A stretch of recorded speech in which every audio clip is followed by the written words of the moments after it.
Today, we will be discussing different routines, schedules, and some sample homeschool environments to help you figure out how you want to set up your homeschool. Welcome to Kids Learning for Life. That's Jenny. And that's Stacey. And we're two homeschooling moms. We're here to help families teach kids the joy of learning. Because learning doesn't happen just during school, it happens throughout life. This video is part 4 in our How to Start Homeschooling series. If you haven't already, be sure to go back and watch our previous videos to figure out your why for homeschooling, the different homeschooling methods, and how to find curriculum.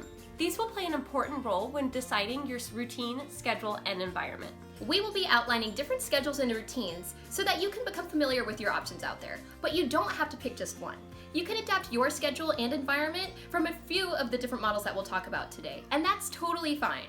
First, let's talk about schedules. Every family has a different preference on the type of schedule they want, and that is the beauty of homeschooling. You get to pick the schedule that makes the most sense for your family. What this means is that the local yearly schedule that your school district follows is not the only way that you can teach school throughout the year. While some homeschoolers may choose to follow their local school district's schedule that starts in August and ends in May, this is not the only option. There are many different types of yearly schedules that you can choose from. Some homeschoolers may even do a calendar year school system, where they begin the school year in January and then take a long break for the winter holidays. Other homeschoolers may choose to school year-round with little breaks sprinkled throughout the year. Block scheduling is another option, usually used with middle school and high school students, but it can be used for younger students as well. Block scheduling focuses on fewer subjects over an 18-week semester and then switches over to different subjects for the next 18 weeks. This is similar to how colleges and some high schools have their schedule set up. Next, we'll look at how to take your yearly schedule and break it down into weeks. No matter what yearly schedule you choose, you can still have variety in your weekly schedule. Are you starting to see why homeschool schedules can vary so much? One common weekly schedule of a homeschool family is a typical 5-day-a-week schedule in which school is taught 5 days a week. Some families will do 4 days of schoolwork a week and leave the 5th day free.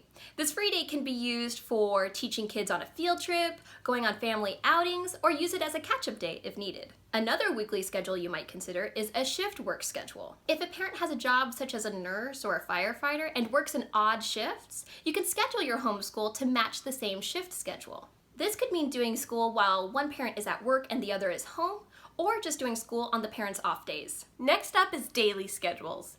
As a homeschooler, you have a lot of flexibility in how you can set up your daily routine for your homeschool. Some families choose to teach all subjects every single day of the week, or they might split it up and only teach some subjects on certain days and then other subjects on different days. Some families are most productive in the mornings and choose to homeschool before lunch.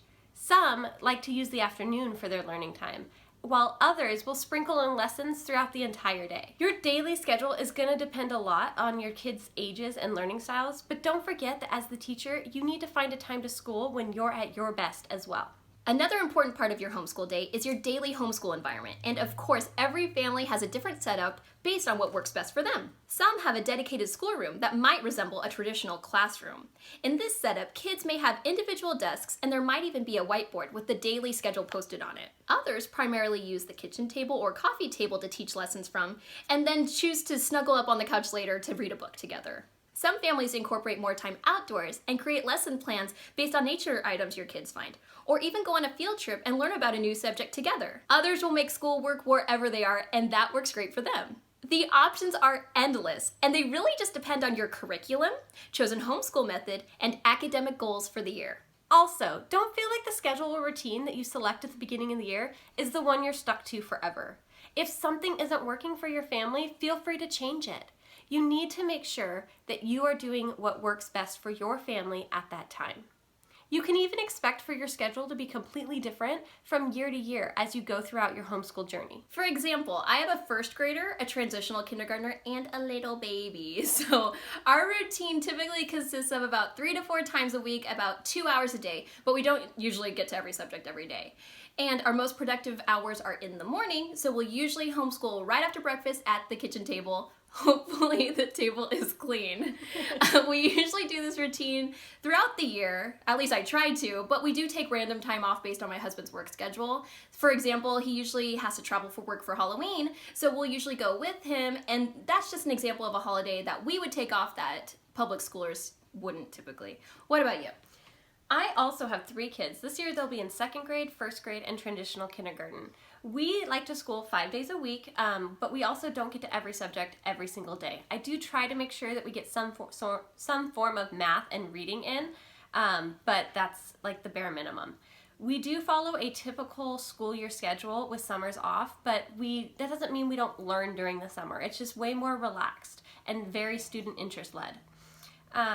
I also work full-time from home, so it can make homeschooling a little bit tricky. I have to make sure that we have a flexible routine that can be easily switched over to sometimes when my husband needs to take over and teach the kids for one morning if I have a meeting. We do have a dedicated schoolroom off our kitchen, but I have noticed that we will use the couch or the dining room table or even our kitchen island to do schooling, and that seems to work just fine for us. Does Stacey's routine sound like a good option for you? Or what about my family's routine? Or are you thinking about something completely different? Let us know in the comments below. And if you like this video, be sure to like and subscribe to get more homeschooling content just like this. Also, be sure to download our free How to Start Homeschooling Note Guide, linked below, and also available on our website at kidslearningforlife.com. See you next time!